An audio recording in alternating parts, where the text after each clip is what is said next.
What do you think of when you hear the word robbery? Who do you envision committing such a crime? If you're honest with yourself, I bet it's safe to say at least some of you picture something like this. We tend to have an oversimplification of what robbery is and who's committing such offenses, but it really begs the question then, what exactly is robbery and who is committing this crime? Well, as is the case with most criminal laws, there's considerable variation from state to state, but most states include these three key elements: that it's a felonious taking of another person's property, either in their presence or directly from them, through using force or intimidation. And the basic idea, right, is that the offender's intent is to take the, item or whatever it is, money, any, property from that person without their consent, keep it permanently, and to use whatever force or bullying or threats of force that they might need to do so. It's helpful to distinguish robbery from its property crime counterpart, which is theft, right? So theft is the taking of property that belongs to another person. As noted, this is a property crime. Well, robbery is this same idea of taking property that belongs to another, although it has this assault or this threat of assault. It has, in other words, a piece of violence. And both of these are distinct from burglary, which is taking property, but instead of being the violent component, there's a trespassing component. So if you were to break into an abandoned building and take some property and take it with you, that's burglary, right? Whereas if you were to threaten the security guard of wherever you broke into, now we're talking robbery. And a burglary can quickly become a robbery if they stumble upon a person and they threaten to use force against that person. But these are distinct, okay? And so it's useful to think of it like this. Theft with that added force or threat of force gives us robbery, right? And so robbery is a violent crime, okay? And it has two key threatening elements. The first is the use of force against them, or the threat of force, and then the theft of their property. And so because of these two elements, right, it's not that surprising then that many victims engage in some sort of self-protection action, as many as 66%, right? And that doesn't just mean that they're fighting back and, kicking and screaming. It could be trying to appeal to their, oh, I'm a mother or father, or, oh, look, if you just let me go, I'll go get you this. I'll go to the ATM and get you whatever you need. But, right, it's most victims do try to take action to protect themselves. So why do people commit robbery? Well, to have any discussion about why robbery occurs, we'd be remiss if we did not recognize the critical role of the works of Richard Wright and Scott Decker, two criminologists who studied, they conducted in-depth interviews with 86 active robbers, and they probed into their thought processes, their motivations, their rationalizations, and the various techniques that they used. Right? And so what they found, these are a little out of order, forgive me, I'll just pull them up. All right, so what they found is that oftentimes the people committing robbery were in need of cash or something valuable right now. Right? They weren't trying to save up for their long-term goals to, buy a home or get back to school. They really were just trying to satisfy some kind of need. And oftentimes this was an illegal need. So it could be they had a gambling debt, or they have a drug addiction. They had something that they needed that money for. But what they also find is that it's not just about getting high or drunk or gambling. It's also that a lot of these people engaging in robbery simply have few, if any, options to provide for their survival needs. Some of the robbers that Wright and Decker talked to reported needing to pay rent and buy food. There were others that were amidst some other court case for some other crime, and they wanted to be able to afford an attorney as to avoid the public defender. So while we do see that we have this idea of, they just want quick cash. Yeah, to an extent it is, but what they're using that cash for, it isn't all about, there is some survival that's, being maintained through robbery. Okay, but it's worth noting that this all occurs, right, in communities, that robbery occurs most frequently in certain communities that are typically, characterized by what is known as the code of the streets. So, what this means is it's a system of informal rules, attitudes, expectations, and social norms that form within a community and they structure life within it. And so, one such code of the street, right, is that you're going to protect your honor and your reputation against any such, any form of disrespect, using violence if you need to, right? And so, also, right, with this is, you want to seek excitement and you want to seek what Wright and Decker call sensory stimulation.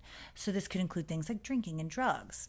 So in that way, right, this kind of culture breeds robbery as a means of, well, if somebody took something from you, you go get it back, whether or not you have using legal means, right? And so also in addition to that, they found that a lot of the street culture involves the outward appearance, right? How people dress, how they carry themselves, how they're accessorizing, the shoes they're wearing, the car they're driving, the jewelry or accessories they're sporting.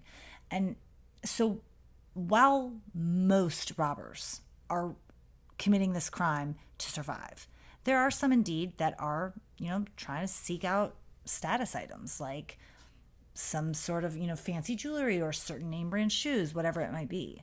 And you got to remember too, y'all, that we're talking about a group of offenders that are typically quite unskilled. They have very little education. Their job prospects are bleak at best, that offer, poor pay with little to no opportunity for advancement. Many of the people that Wright and Decker interviewed said that they would stop committing robbery if they could get a good job, but they simply don't have access to finding, such employment. So how does robbery look like in action? What does this crime actually look like? Well, so typically the robbery event, as we understand it, begins when the offender makes the victim aware that they're being robbed. And most robberies begin with some sort of announcement of, this is what I'm here for, this is what I want, I'll kick your butt if I need to, give me what I want, kind of thing. And the whole robbery event involves everything from that announcement all the way through the offender leaving the scene. So physical force and injury can occur at any point. It can occur in that initial interaction. It can occur, when they're trying to get what they have. It could be when they're trying to maintain possession of that property, or it could be even as they're fleeing. So there's one criminological theory. Actually, it's really most often used for victimological theories, but routine activities theory is especially important for understanding robbery. So what this theory argues is that there's three components that are necessary for any crime to occur. And this involves a motivated offender, a suitable target, and a lack of capable guardianship. And so that motivated offender, it's assumed that they want to do it, right?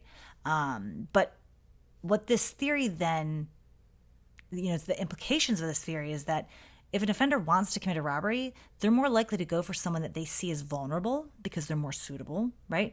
And that doesn't have anybody near them to protect, or any person or thing, right? A security system or a dog or whatever it might be to protect them, right? Or this could also include bystanders, right? And so these offenders are going to target the most vulnerable, who have the least people looking out for them that could intervene. Okay, so the other thing to keep in mind is that drug dealing becomes quite embedded with, there's a lot of robbery and drug dealing overlap, okay? And so you got to think of it this way, right? Drug dealers, they deal strictly in cash, and they tend to have a whole lot of it, right? They're not going to the bank writing checks or using their debit card. They have cold hard cash on them, and they have high volume, seeing the same customers coming back in and out their door. There's people that they're exposed to so many customers, and their merchandise is valuable. It's easy to move. It can be used. It can be sold. Both, right? It's an appealing product. And what's critical here, right, is that if a drug dealer gets robbed or somebody steals their drugs from them, they can't rely on the police or bystanders to help them out. Right. And so keep in mind about the code of the streets. One part of the code of the streets is that witnesses will mind their own business. Right. Snitches get stitches. If you see something and you say something, you're going to suffer consequences for that. And so they're not, the drug dealer can't say, hey, y'all help me out, because those people are going to just mind their own business. And because they're operating in the black market of drugs, they can't technically be recognized as victims. And so they don't have access to the official means of the police and investigations and things like that to get redress, right? They can't get their product back or their money back. And so they have to take it in their own hands. And sometimes that takes the form of robbery. It's also key, as we noted with routine activities theory, right, that their victim selection is very purposeful. And they're typically, who becomes a victim, it depends on their desirability and their vulnerability, right? So going back to that suitable target and lack of capable guardianship. So think about it. If you see somebody who looks like they maybe got 2 pennies in their pockets or barely have 2 sticks to rub together, right, they're not going to be a desirable target. But if you see somebody that's got flashy jewelry on and you can see their wallet in their back pocket, or they have a big purse and you see them pay for something in cash, well, that's certainly a much more attractive target. And there are some external cues that they rely on, right? Like things like the clothes that they wear or how they're behaving. But they also pay attention to things like gender and age. Those seem to be the 2 most important characteristics of victims in determining who they'll target. So typically the robbers report that they view female targets as more defenseless, more helpless than men, so that the men would be more likely to fight back.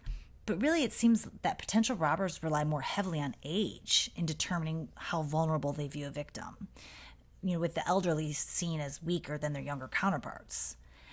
Or at least they see that the elderly are more likely to simply give in and comply to avoid injury. And so as a result, the older you are, and especially if you're an older woman, the odds of you being targeted for robbery are greater. However, or at least you're a more desirable target, because as is the case with almost all forms of violent crime, with the exception of sexual assault and intimate partner violence, men are the most likely to be victims of robbery. So how do they get away with it, right? They found their victim, and now they got to figure out how are we going to pull it off without getting caught. Okay, so as I mentioned, they begin with this announcement of this is what's happening, and then it is critical that they establish dominance and control over the situation. They have to be in control, or else the victim can turn the situation on the head. So typically they approach their victims in one of 2 ways. They'll either sneak up on them, usually from behind them to avoid being seen, giving them no warning so that the victim can't get away. Or sometimes the robber will try to fit into the social setting, and they'll try to look as though they're normal and non-threatening, right? Sometimes they'll engage with the victim, asking them questions like, oh, what time is it? Or what direction? How do I get to this certain place? And giving them access to that victim. So this is when, as I noted, they give this announcement, and sometimes you'll hear the robber say something, or a robber could say something like, this is a robbery, don't make it up into a homicide, or something like that, right? That's a very clear threat that if you do what I say and give me what I want, I'll leave here, no one gets hurt. But if you don't, I'm not above turning to violence if I need to. Then what's key is that the offenders have to get away, right? And so while some offenders will make the victims leave the scene first, it's much more common that the offenders will flee first. And so to do so, they need to make sure that the victim won't try to follow them or to, make a big scene to call attention to them the second that the offender's back is turned. So this is where you see the most threats used. But you do see, sometimes robbers tie their victims up, or others use injury to incapacitate them. Now, most robberies are committed by men, but it's worth noting that female robbers make up about 20% of robbery offenders. And they look similar to male offenders. They have similar motivations, right? They are looking for money quick to supply they're in need of quick cash right now. But how they go about doing that, right? How they gain access to the victims and how they overpower them and scare them is different.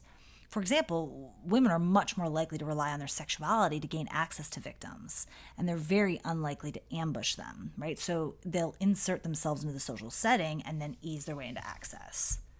But how they go about that robbery actually depends largely on the gender of their targets. So if they're targeting a male victim, they're much more likely to use a weapon than if it's a female victim. And most often that weapon is a knife.